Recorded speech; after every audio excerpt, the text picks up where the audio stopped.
ಮೀಸಲಾತಿ ವಿಷಯ ಇವತ್ತು ಕರ್ನಾಟಕದಲ್ಲಿ ಭಾರಿ ದೊಡ್ಡ ವಿವಾದವನ್ನು ಎಬ್ಬಿಸಿರೋದ ತಾವೆಲ್ಲ ನೋಡ್ತಾ ಬಂದಿದ್ದೀರಿ. ಇಡೀ ದೇಶದಲ್ಲಿ ಅತಿ ದೊಡ್ಡ ಇತಿಹಾಸ ಮೀಸಲಾತಿಯೇ ಕರ್ನಾಟಕದಲ್ಲಿ ಇರೋದು.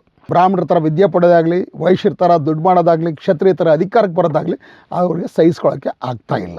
ನಮ್ಮ ಪಡಿತಕ್ಕಂಥದ್ದು ನಮ್ಮ ಹಕ್ಕು, ಇದನ್ನು ಪಡಿಲೇಬೇಕು, ಇದು ನಮ್ಮಿಂದ ಸಾಧ್ಯ ಅಂತಕ್ಕಂಥ ಒಂದು ದೃಢ ನಿಶ್ಚಲ ಸಂಕಲ್ಪ ನಮಗೆ ಬರ್ತಾ ಇಲ್ಲ. ಭಾರತ ದೇಶವನ್ನು ಒಂದು ಸ್ವಾಭಿಮಾನಿ ದೇಶವನ್ನಾಗಿ ಮಾಡ್ತಕ್ಕಂಥ ಎಲ್ಲ ಅಂಶಗಳಿದೆ. ನಮಗಿಂತ ಮೇಲೆ ಬರೋದನ್ನು ಸಹಿಸದೇ ಇರತಕ್ಕಂಥ ದುರ್ಬುದ್ಧಿ ಇದೆಯಲ್ಲ, ಅದು ಎಲ್ಲರಲ್ಲೂ ಇದೆ. ಇದೇ ಮನುವಾದ.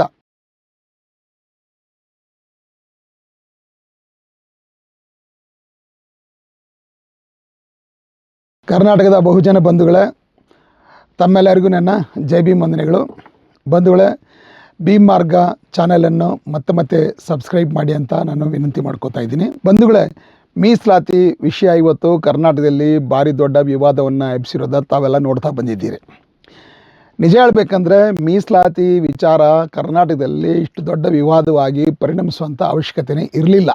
ಕಾರಣ ಏಕೆಂದರೆ ಇಡೀ ದೇಶದಲ್ಲಿ ಅತಿ ದೊಡ್ಡ ಇತಿಹಾಸ ಮೀಸಲಾತಿಯೇ ಕರ್ನಾಟಕದಲ್ಲಿರೋದು.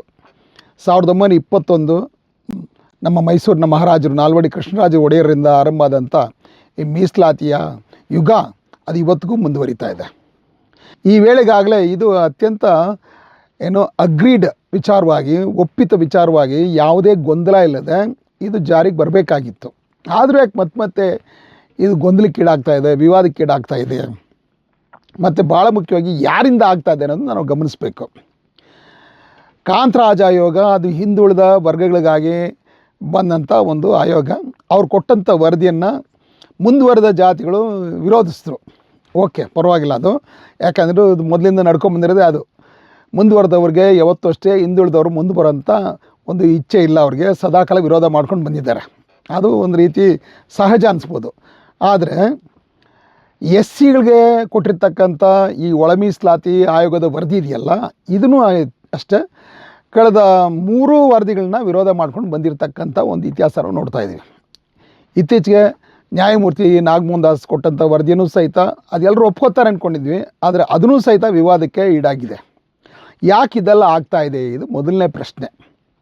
ಮೊದಲನೇದಾಗಿ, ಆರಂಭದಿಂದ ವಿರೋಧಕ್ಕೆ ಬರೋದಕ್ಕೆ ಕಾರಣ ಏನು? ಮೀಸಲಾತಿ ವಿರೋಧ ಅದು ನಾಲ್ವಡಿ ಕೃಷ್ಣರಾಜ ಒಡೆಯರ ಕಾಲದಲ್ಲೂ ಆಗಿದೆ, ನಂತರ ದಿನಗಳಲ್ಲಿ ಹವನೂರು ವರದಿ ವಿರೋಧನ ಆಗಿದೆ. ಆನಂತರ ಇನ್ನೂ ಅನೇಕ ಆಯೋಗಗಳು ಬಂದಿವೆ. ವೆಂಕಟಸ್ವಾಮಿ ಆಯೋಗ ಬಂದಿದೆ, ಚಿನ್ನಪ್ಪರೆಡ್ಡಿ ಆಯೋಗ, ರವಿವರನ್ ಕುಮಾರ್ ಆಯೋಗ, ಎಲ್ಲದರ ವಿರುದ್ಧವೂ ಸಹಿತ ಗದ್ದಲ ಉಂಟಾಗಿದೆ. ಕಾರಣ ಏನು? ಇದಕ್ಕೆ ಬಿ ಮಂಡಲ್ ಅವರು ತಮ್ಮ ಆಯೋಗವನ್ನು ಅಧ್ಯಕ್ಷತೆ ವಹಿಸಿ ವರದಿಯನ್ನು ಕೊಟ್ಟಾಗ ಅವರೊಂದು ಮಾತು ಹೇಳಿದ್ರು, ಇಲ್ಲಿ ಮೀಸಲಾತಿ ನಿಯಮವನ್ನು ಯಾರು ವಿರೋಧಿಸ್ತಾ ಇಲ್ಲ, ಆದರೆ ಮೀಸಲಾತಿಯ ಫಲವನ್ನು ಯಾರು ಉಣ್ತಾ ಇದ್ದಾರಲ್ಲ ಅವ್ರ ವಿರುದ್ಧ ಮಾತ್ರ ಇಲ್ಲಿ ಗದ್ದಲ ಆಗ್ತಾ ಇರೋದು. ಇದು ಭಾಳ ಮುಖ್ಯವಾದ ವಿಚಾರ, ಇಲ್ಲಿ ಗಮನಿಸ್ಕೋಬೇಕು. ಮೀಸಲಾತಿ ನಿಯಮವನ್ನು ವಿರೋಧಿಸ್ತಾ ಇಲ್ಲ ಅಂದರೆ ಅರ್ಥ ಏನು ಅಂತ ಹೇಳಿದ್ರೆ, ಇಲ್ಲಿ ಮೀಸಲಾತಿ ಹೊಸತೇನಲ್ಲ ಭಾರತ ದೇಶಕ್ಕೆ. ಇದು ಭಾಳ ಹಳೆಯ ವಿಚಾರ. ಸುಮಾರು 2000 ವರ್ಷಗಳ ಇತಿಹಾಸ ಮೀಸಲಾತಿಗಿದೆ. ಆವತ್ತಿಂದ ಅದು ಯಾವ ಕಾರಣಕ್ಕೂ ಸಹಿತ ಅದು ಗದ್ದಲ ಆಗಿಲ್ಲ.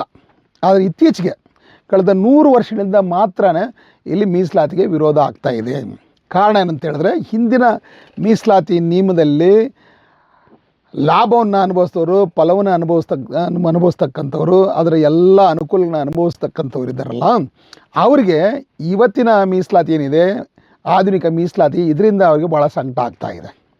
ಯಾಕೆ? ಹಿಂದಿನ ಮೀಸಲಾತಿ ನಿಯಮದಲ್ಲಿ ವಿದ್ಯೆ ಅನ್ನೋದು ಬ್ರಾಹ್ಮಣರಿಗೆ ಮೀಸಲಾಗಿತ್ತು, ಅಧಿಕಾರ ಅನ್ನೋದು ಕ್ಷತ್ರಿಯರಿಗೆ ಮೀಸಲಾಗಿತ್ತು, ವ್ಯಾಪಾರ ವಹಿವಾಟು ದುಡ್ಡು ಕಾಸು ಇವೆಲ್ಲ ವೈಶ್ಯರಿಗೆ ಮೀಸಲಾಗಿತ್ತು, ಚಾಕರಿ ಮಾಡೋದು ಶೂದ್ರರಿಗೆ ಮೀಸಲಾಗಿತ್ತು, ಮತ್ತು ಅತ್ಯಂತ ಹೀನ ಕೆಲಸಗಳೆಲ್ಲನೂ ಮಾಡ್ತಕ್ಕಂಥವರು ಇವತ್ತಿನ ಅಸ್ಪೃಶ್ಯದೇನು ಕರೀತಾರೆ, ಮುಟ್ಟಲು ಅಸಾಧ್ಯರು, SC ST ಇವರು ಆ ಕಾಲದಲ್ಲಿ ಮಾಡ್ತಾಯಿದ್ರು. ಅವ್ರನ್ನ ಪಂಚಮರು ಅಂತಲೂ ಕರೀತಾರೆ, ಅಸ್ಪೃಶ್ಯ ಅಂತ ಕರೀತಾರೆ. ಆದರೆ ಅವರು ಈ ಚತುರ್ವರ್ಣ ಧರ್ಮದಲ್ಲಿ ಇರಲಿಲ್ಲ. ಅವರು ಚಾತುರ್ವರ್ಣ ಧರ್ಮದಲ್ಲಿ ಅವ್ರನ್ನ ಸೇರಿಸಿರಲಿಲ್ಲ. ಹಾಗಾಗಿ ಅವರು ಅವರ್ಣೀಯರು.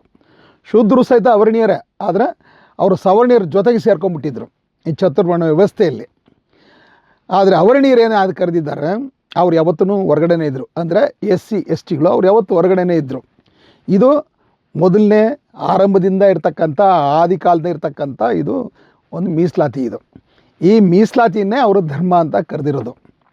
ಯಾಕಂತ ಹೇಳಿದ್ರೆ, ಇದು ಮನುಷ್ಯ ಸೃಷ್ಟಿ ಮಾಡಲಿಲ್ಲ, ಅದು ಸಾಕ್ಷಾತ್ ಭಗವಂತನೇ ಸೃಷ್ಟಿ ಮಾಡಿದ್ದಾನೆ ಅಂಥೇಳಿ ಜನರನ್ನ ನಂಬಿಸಿದ್ರು. ಸೊ ಹಿಂದಿನ ಮೀಸಲಾತಿ ನಿಯಮದ ಲಾಭ ಪಡೆದವರು ವಿರೋಧ ಮಾಡಲಿಲ್ಲ, ವಿರೋಧ ಮಾಡೋಕ್ಕೆ ಅವ್ರಿಗೆ ಅವಶ್ಯಕತೆಯೇ ಇಲ್ಲ. ಹಾಗೆಯೇ ಇದರಲ್ಲಿ ತೀರಾ ಅವಮಾನ ಅನುಭವಿಸಿದವರು, ಯಾವುದೇ ಉನ್ನತಿಯನ್ನು ಪಡೆದೇ ಇರ್ತಕ್ಕಂಥವ್ರು, ಕೀಳು ಕೆಲಸಗಳನ್ನ ಮಾಡ್ತಕ್ಕಂಥ ಅವರು ಸಹಿತ ವಿರೋಧ ಮಾಡಿಲ್ಲ. ಯಾಕಂತ ಹೇಳಿದ್ರೆ ಇದು ದೇವರು ನಿರ್ಮಿಸಿದ್ದು, ಆದ್ದರಿಂದ ನೀವು ಇದು ಅನುಭವಿಸಲೇಬೇಕು. ದೇವರು ನಿಮಗೆ ಕೊಟ್ಟಿರ್ತಕ್ಕಂಥ ಶಾಪ, ಹಿಂದಿನ ಜನ್ಮದಲ್ಲಿ ನೀವು ಮಾಡಿದಂಥ ಕರ್ಮ ಇತ್ಯಾದಿಗಳಿಂದಾಗಿ ನೀವು ಇದನ್ನು ಇವತ್ತು ಅನುಭವಿಸ್ಬೇಕಾಗಿದೆ. ನೀವು ಇದನ್ನು ಹೊರಗೆ ಬರಬೇಕಾದ್ರೆ ಈ ಜನ್ಮದಲ್ಲಿ ನಿಮಗೇನು ದಕ್ಕಿದೆಯೋ ಅದನ್ನು ನಿಯತ್ತಾಗಿ ಫಾಲೋ ಮಾಡಿರಿ, ಮುಂದಿನ ಜನ್ಮದಲ್ಲಿ ಬಹುಶಃ ನಿಮಗೆ ವಿಮೋಚನೆ ಸಿಗುತ್ತೆ ಅಂಥೇಳಿ ಅವ್ರನ್ನ ನಂಬಿಸಿದ್ರು. ಯಾಕಂದರೆ ಇದು ದೇವ್ರ ಸೃಷ್ಟಿ, ಹಂಗಾಗಿ ದೇವ್ರ ವಿರುದ್ಧ ಹೋಗಬೇಡಿ.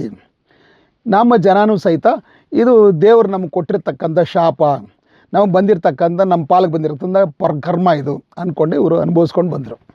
ಹಾಗಾಗಿ ಹಿಂದೆ ನೀವು ನೋಡಿದ್ರೆ ಅದಕ್ಕೆ ವಿರುದ್ಧವಾಗಿ ಯಾವುದೇ ಘಟನೆಗಳು ನಡೆದಿಲ್ಲ. ದೇವರೇ ಸೃಷ್ಟಿ ಮಾಡಿದ್ದಾರೆ ಅಂತ ಅದನ್ನು ನಂಬಿಟ್ಟಿದ್ರು ಎಲ್ಲರೂ. ಇದನ್ನು ಹುಟ್ಟಾಕಿದವ್ರಿಗೂ ಗೊತ್ತಿದೆ ಇದು ಸುಳ್ಳು ಅಂತೇಳಿ. ಆದರೆ ಯಾರದರ ಕರ್ಮವನ್ನು ಅನುಭವಿಸ್ತಾ ಇದ್ದಾರೆ, ಅದರ ನಷ್ಟವನ್ನು ಅನುಭವಿಸ್ತಾ ಇದ್ದಾರೆ, ಅವ್ರಿಗೆ ಗೊತ್ತಿರಲಿಲ್ಲ. ಶ್ರೀಕೃಷ್ಣ ತನ್ನ ಭಗವದ್ಗೀತೆಯಲ್ಲಿ ಹೇಳ್ತಾನೆ, ಯಾವತ್ತೆಲ್ಲ ಧರ್ಮಕ್ಕೆ ಕಂಟಕ ಬರುತ್ತೋ ಆವಾಗ ನಾನು ಬಂದೇ ಬರ್ತೀನಿ, ಇದನ್ನ ರಕ್ಷಣೆ ಮಾಡ್ತೀನಿ ಅಂತೇಳಿ. ಯಾವುದೋ ಧರ್ಮ ಅಂದರೆ ಆ ಧರ್ಮ ಬೇರೆ ಯಾವುದೂ ಅಲ್ಲ, ಅದು ಚಾತುರ್ವರ್ಣ ಧರ್ಮನೇ ಧರ್ಮ. ಇದಕ್ಕೊಂದು ಉದಾಹರಣೆಗೆ ನೀವು ನೋಡೋದಾದರೆ, ಏಕಲವ್ಯ ವಿದ್ಯೆ ಕಲೀಲಿಕ್ಕೆ ಹೋದಾಗ ಏಕಲವ್ಯನ ಬೆರಳು ಕತ್ತರಿಸೋದಕ್ಕೆ ಅಲ್ಲಿ ದ್ರೋಣಾಚಾರ್ಯ ಬ್ರಾಹ್ಮಣ ಬರ್ತಾನೆ. ಹಾಗೆಯೇ ಶಂಭುಕ ಅವನು ವೇದ ಕಲಿತಾಗ ಅವನ್ನ ಕೊಲ್ಲೋದಕ್ಕೆ ಶ್ರೀರಾಮ ಬರ್ತಾನೆ. ಈ ರಾಮ ಕೃಷ್ಣ ದೇವರ ಅವತಾರ ಅಂತ ಅವರು ನಂಬಿಸಿರೋದ್ರಿಂದ ನಾವು ಯಾವತ್ತೂ ಸಹಿತ ಅದನ್ನ ಪ್ರಶ್ನೆ ಮಾಡೋಕ್ಕೆ ಹೋಗಲಿಲ್ಲ. ಯಾವತ್ತೂ ನಾವು ಪ್ರಶ್ನೆ ಮಾಡೋಕ್ಕೆ ಹೋಗಲಿಲ್ಲ. ಇದ್ರ ವಿರುದ್ಧ ಮೊಟ್ಟ ಮೊದಲಿಗೆ ಪ್ರಶ್ನೆ ಮಾಡೋದಕ್ಕೆ, ಇದನ್ನು ಬದಲಾಯಿಸಬೇಕಂತ ಪ್ರಯತ್ನ ಪಡೋಂಥ ಒಂದು ಏನು ಯುಗ ಎಲ್ಲಿಂದ ಆರಂಭ ಆಯಿತು ಅಂತ ಹೇಳಿದ್ರೆ ಅದು ಬ್ರಿಟಿಷರ ಆಗಮನದಿಂದ ಆಯಿತು. ಮಹಾತ್ಮ ಜ್ಯೋತಿಬಾ ಫುಲೆ ಅವರು ವಿದ್ಯೆ ಪಡೆಯೋದಕ್ಕೆ ಮಾಡಿದಂಥ ಪ್ರಯತ್ನ, ಚಳುವಳಿ ಏನಿದೆ ಆ ಚಳುವಳಿಯ ಆರಂಭ. ನಂತರ ಶಾಹ ಮಹಾರಾಜ ಮೀಸಲಾತಿ ಕೊಟ್ಟಿದ್ದು, ನಂತರ ಪೆರಿಯಾರ್ ಅವರು ಸ್ವಾಭಿಮಾನಿ ಚಳವಳಿ ಹುಟ್ಟಾಕಿದ್ದು, ಬಾಬಾ ಸಾಹೇಬ್ ಅಂಬೇಡ್ಕರ್, ಆನಂತರ ಇವೆಲ್ಲವನ್ನೂ ಸೇರಿ ಅವ್ರು ನಡೆಸಿದಂಥ ಹೋರಾಟ ಅಂತಿಮವಾಗಿ ಅದು ಸಂವಿಧಾನದಲ್ಲಿ ನಾವು ರೂಪುಗೊಂಡಿದ್ದನ್ನು ನೋಡ್ತಾ ಇದ್ದೀವಿ. ಇದನ್ನು ಧರ್ಮಾಂಡ್ ಒಪ್ಕೊಂಡಿದ್ದರಿಂದಾಗಿ 2000 ವರ್ಷದಲ್ಲಿ ನಾವು ತೆಪ್ಪಗೆ ಇದ್ವಿ. ಆದರೆ ಇವತ್ತಿಗೂ ಇದ್ರ ವಿರುದ್ಧ ಗದ್ದಲ ಯಾಕೆ ನಡೀತಾ ಇದೆ ಅಂತ ಹೇಳಿದ್ರೆ, 2000 ವರ್ಷಗಳು ಅನುಭವಿಸ್ತಾರಲ್ಲ ಅವರು ಅಷ್ಟು ಸುಲಭವಾಗಿ ತನ್ನ ಕೆಳಗಡೆ ಇರ್ತಕ್ಕಂಥ ಜಾತಿಗಳು ಅಧಿಕಾರಕ್ಕೆ ಬರೋದಾಗಲಿ, ಅಥವಾ ಬ್ರಾಹ್ಮಣರ ಥರ ವಿದ್ಯೆ ಪಡೆಯೋದಾಗಲಿ, ವೈಶ್ಯರ ಥರ ದುಡ್ಡು ಮಾಡೋದಾಗಲಿ, ಕ್ಷತ್ರಿಯ ಥರ ಅಧಿಕಾರಕ್ಕೆ ಬರೋದಾಗಲಿ ಅವ್ರಿಗೆ ಸಹಿಸ್ಕೊಳ್ಳೋಕ್ಕೆ ಆಗ್ತಾಯಿಲ್ಲ. ಇದು ಭಾರತ ದೇಶದ ಭಾಳ ದೊಡ್ಡ ಒಂದು ವಿವಾದ ಇವತ್ತಿಗೂ ನಡೀತಾರೆ. ಇವತ್ತು ಭಾರತ ದೇಶದಲ್ಲಿ ಇದು ಅತ್ಯಂತ ಪ್ರಮುಖವಾದ ಇಶ್ಯೂ ಏನಿದೆ ಅದು ಇದೇ ಆಗಿದೆ. ಇಲ್ಲಿ ತಿಳ್ಕೊಬೇಕಾದ್ದೇನೆಂದರೆ, ನಮ್ಮ ಎಲ್ಲ ಮಹಾಪುರುಷರು ಈ ಧರ್ಮವನ್ನು ಧಿಕ್ಕರಿಸಿದ್ರು, ಈ ದೇವರುಗಳನ್ನ ಧಿಕ್ಕರಿಸಿದ್ರು. ಯಾಕೆ ಧಿಕ್ಕರಿಸಿದ್ರು? ಯಾಕಂತೇಳಿದ್ರೆ, ಎಲ್ಲಿ ತನಕ ಈ ಧರ್ಮವನ್ನು ನಂಬಿಕೊಂಡು ನೀವು ವಿದ್ಯೆ ಪಡಿಬೇಕು, ಉದ್ಯೋಗ ಪಡಿಬೇಕು, ಅಧಿಕಾರ ಪಡಿಬೇಕು ಅಂತ ನೀವು ಬಯಸ್ತಿರೋ, ಅದು ನಿಮ್ಮ ಪ್ರಯತ್ನ ಸಫಲ ಆಗೋದಿಲ್ಲ. ಯಾಕಂದರೆ ಮಾನಸಿಕವಾಗಿ ನೀವು ಹಿಂದೂಗಳಾಗಿರ್ತೀರ. ಆದರೆ ನೀವು ಹೊಸ ಸಿಸ್ಟಮಲ್ಲಿ ನಿಮಗೆ ಉನ್ನತ ಸ್ಥಾನ ಬೇಕು ಅಂತೇಳಿದ್ರೆ ಮಾನಸಿಕವಾಗಿ ನಿಮ್ಮಲ್ಲಿ ಹಿಂಜರಿತಾ ಇದ್ದೇ ಇರುತ್ತೆ. ನಾವು ಇದಕ್ಕೆ ಅರ್ಹರಲ್ವೇನೋ, ನಾವು ಯೋಗ್ಯರಲ್ವೇನೋ ಅನ್ನೋ ಕೀಳರಿಮೆ ನಿಮ್ಮಲ್ಲಿ ತುಂಬಿಕೊಂಡಿರುತ್ತೆ. ಹಾಗಾಗಿ ನಿಮ್ಮ ಹೋರಾಟ ಯಾವತ್ತೂ ಯಶಸ್ವಿ ಆಗೋದಿಲ್ಲ ಅಂತ ಹೇಳಿದ್ರು. ಆ ಕಾರಣಕ್ಕಾಗಿಯೇ ಮಹಾತ್ಮ ಜ್ಯೋತಿಬಾ ಫುಲೆ ಹಿಂದೂ ಧರ್ಮವನ್ನು ಧಿಕ್ಕರಿಸಿ ಮಾನವ ಧರ್ಮ ಬೇಕಂದರು. ಅವ್ರನ್ನೇ ಅನುಸರಿಸಿ ಶಾಹು ಮಹಾರಾಜ್ ಬಂದರು. ನಾರಾಯಣ ಗುರು ಅವರು ಸ್ವಂತ ಒಂದು ಧರ್ಮವನ್ನೇ ಹುಟ್ಟಾಕಿದ್ರು. ಪೆರಿಯಾರ್ ಅವರು ದೇವರುಗಳನ್ನ ಬೆಂಕಿ ಇಟ್ಟರು, ಚಪ್ಪಲಿ ತೊಗೊಂಡು ಹೊಡೆದ್ರು, ಗೊತ್ತಿದೆ. ಬಾಬಾ ಸಾಹೇಬ್ ಅಂಬೇಡ್ಕರ್ ಬೌದ್ಧ ಧರ್ಮವನ್ನು ಸ್ವೀಕಾರ ಮಾಡಿದ್ರು. ಆದರೆ ಇವತ್ತಿಗೂ ನಮಗೆ ಈ ಮನೋಭಾವ ಇರೋದರಿಂದ ನಮ್ಮೊಳಗಡೆ ಇನ್ನೂ ನಮ್ಮ ಪಡಿತಕ್ಕಂಥದ್ದು ನಮ್ಮ ಹಕ್ಕು, ಇದನ್ನು ಪಡಿಲೇಬೇಕು, ಇದು ನಮ್ಮಿಂದ ಸಾಧ್ಯ ಅಂತಕ್ಕಂಥ ಒಂದು ದೃಢ ನಿಶ್ಚಲ ಸಂಕಲ್ಪ ನಮಗೆ ಬರ್ತಾ ಇಲ್ಲ. ಇಲ್ಲಿ ಗಮನಿಸಬೇಕಾದ್ದೇನೆಂದರೆ, ಧರ್ಮದ ಹೆಸರು ಹೇಳೋ, ದೇವರ ಹೆಸರು ಹೇಳೋ ಇವತ್ತು ಮನುವಾದಿಗಳು ಇದನ್ನು ಮೇಲೆ ಹೇರಿದ್ದಾರೆ ಮತ್ತು ನಾವು ಕೇಳೋದನ್ನು ವಿರೋಧಿಸ್ತಾ ಇದ್ದಾರೆ. ಇಲ್ಲಿ ಅವರು ಭಾಳ ಮುಖ್ಯವಾದ ಗಮನಿಸಬೇಕಂದ್ರೆ, ಇವರೇ ನಂಬಿದ್ದಂಥ ಧರ್ಮ ಅಂದರೆ ಇವರೇ ಹುಟ್ಟಾಕ್ದಂಥ ಈ ಮೀಸಲಾತಿ ನಿಯಮದಿಂದ ಈ ದೇಶ ಅನೇಕ ಸರ್ತಿ ಪರಕೀಯರ ಆಕ್ರಮಣಕ್ಕೆ ತುತ್ತಾಗಿದೆ. ಯಾವತ್ತು ಈ ಸಿಸ್ಟಮ್ ಜಾರಿಗೆ ಬಂತೋ ಅವತ್ತೇ ಕುತುಬುದ್ದೀನ್ ಐಬಕ್ ಭಾರತದ ಮೇಲೆ ದಂಡೆತ್ತಿ ಬಂದ. ಕೇವಲ 300 ಜನ ಬಂದು ದೇಶವನ್ನು ಆಳಿದ್ರು. ಆ ನಂತರ ಸತತವಾಗಿ ಅಲ್ಲಿಂದ ಆರಂಭ ಆಗಿದ್ದು, ಕುತುಬಿನ ಐಬಕ್ಕಿಂದ ಶುರುವಾಗಿದ್ದು ಹೂಣರು, ಡಚ್ಚರು, ಫ್ರೆಂಚರು, ಇಂಗ್ಲೀಷರು ಸತತವಾಗಿ 2000 ವರ್ಷಗಳ ಕಾಲ ಈ ದೇಶದ ಮೇಲೆ ಆಕ್ರಮಣ ಮಾಡಿ ಆಳಿದ್ದಾರೆ. ಇವರೆಲ್ಲ ಆಳೋದಕ್ಕೆ ಕಾರಣ ಏನಂದರೆ ನಮ್ಮಲ್ಲೇ ಇದ್ದಂಥವರು ಅವರ ಸೈನಿಗಳಲ್ಲಿ ಸೇರಿಕೊಂಡಿದ್ದು. ಯಾರು ತಮ್ಮ ದೇಶದ ವಿರುದ್ಧನೇ ಪರಕೀಯರಿಗೆ ಬೆಂಬಲಿಸಿದ್ರು. ಯಾಕೆ ಬೆಂಬಲಿಸಿದ್ರೆ ಯಾರು ಈ ವ್ಯವಸ್ಥೆಯಲ್ಲಿ ಶೋಷಿತರಾಗಿದ್ದರು, ಅವಮಾನಿತರಾಗಿದ್ದರು ಅವರೇ ಅಲ್ಲಿ ಹೋಗಿ ಸೇರಿದ್ದು. ಯಾಕಾಯಿತು ಹಂಗೆ ಅಂದರೆ ಇಲ್ಲಿ ಇದ್ದಂಥ ಈ ವರ್ಣಾಶ್ರಮ ಧರ್ಮ ಅಂದರೆ ಹಳೆಯ ಮೀಸಲಾತಿ ವ್ಯವಸ್ಥೆ. ಈ ಹಳೆಯ ಮೀಸಲಾತಿ ವ್ಯವಸ್ಥೆ ಇವತ್ತು ಹೋಗಬೇಕು, ಇಲ್ಲಾಂದರೆ ಮತ್ತೆ ಪರಕೀಯರಿಗೆ ನಾವು ತುತ್ತಾಗ್ತಾ ಇರ್ತೀವಿ. ಆ ಕಾರಣಕ್ಕಾಗಿಯೇ ಹೊಸ ಮೀಸಲಾತಿ ಏನಿದೆ ಇದರಲ್ಲಿ ಭಾರತ ದೇಶವನ್ನು ಸಮರ್ಥವಾಗಿ ಕಟ್ತಕ್ಕಂಥ, ಭಾರತ ದೇಶವನ್ನು ಒಂದು ಸ್ವಾಭಿಮಾನಿ ದೇಶವನ್ನಾಗಿ ಮಾಡ್ತಕ್ಕಂಥ ಎಲ್ಲ ಅಂಶಗಳಿದೆ. ಅದಕ್ಕೆ ಪೂರಕವಾಗಿಯೇ ಇಲ್ಲಿ ಸಂವಿಧಾನ ರಚನೆ ಮಾಡಿದ್ದಾರೆ. ಆ ಕಾರಣಕ್ಕಾಗಿ ನಾವು ಗಮನಿಸಬೇಕಾದ್ದೇನೆಂದರೆ ಈ ಸಂವಿಧಾನ ಜಾರಿ ಆಗಬೇಕು ಅನ್ನೋದಾದರೆ ನಮ್ಮ ಮನಸ್ಥಿತಿಗಳು ಬದಲಾಗಬೇಕು. ಭಾಳ ಮುಖ್ಯವಾಗಿ ಮೇಲ್ಜಾತಿಗಳ ಮನಸ್ಥಿತಿ ಬದಲಾಗುತ್ತೋ ಇಲ್ವೋ, ಕೆಳಜಾತಿಗಳಿರ್ತಕ್ಕಂಥ ಮನಸ್ಥಿತಿ ಬದಲಾಗಬೇಕು. ನೀವು ಹಿಂದೂ ಆದ ಅಂತ ಹೇಳ್ಕೊಡ್ರಿ, ಮುಂದೂ ಆದ್ರೆ ಅಂತ ಹೇಳ್ಕೊಡ್ರಿ, ಆದರೆ ಈ ಮನೋಭಾವ ಚೇಂಜ್ ಆಗಬೇಕು, ಈ ಮನುವಾದ ಚೇಂಜ್ ಆಗಬೇಕು. ಮತ್ತೊಬ್ಬರು ನಮಗಿಂತ ಮೇಲೆ ಬರೋದನ್ನು ಸಹಿಸದೇ ಇರ್ತಕ್ಕಂಥ ದುರ್ಬುದ್ಧಿ ಇದೆಯಲ್ಲ, ಅದು ಎಲ್ಲರಲ್ಲೂ ಇದೆ. ಇದೇ ಮನುವಾದ.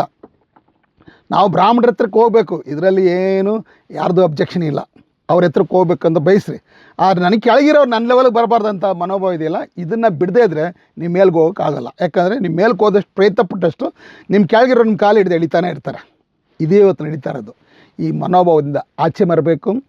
ಅದೇ ರೀತಿ ಹೊಸ ಮೀಸಲಾತಿ ವ್ಯವಸ್ಥೆಯನ್ನು ನಾವು ಭಾಳ ಮನಸ್ಪೂರ್ವಕವಾಗಿ ಅಂಗೀಕರಿಸಿದಾಗ ಮಾತ್ರ ನಾವು ಉಳಿತೀವಿ, ಈ ದೇಶನ ಉಳಿತೀವಿ.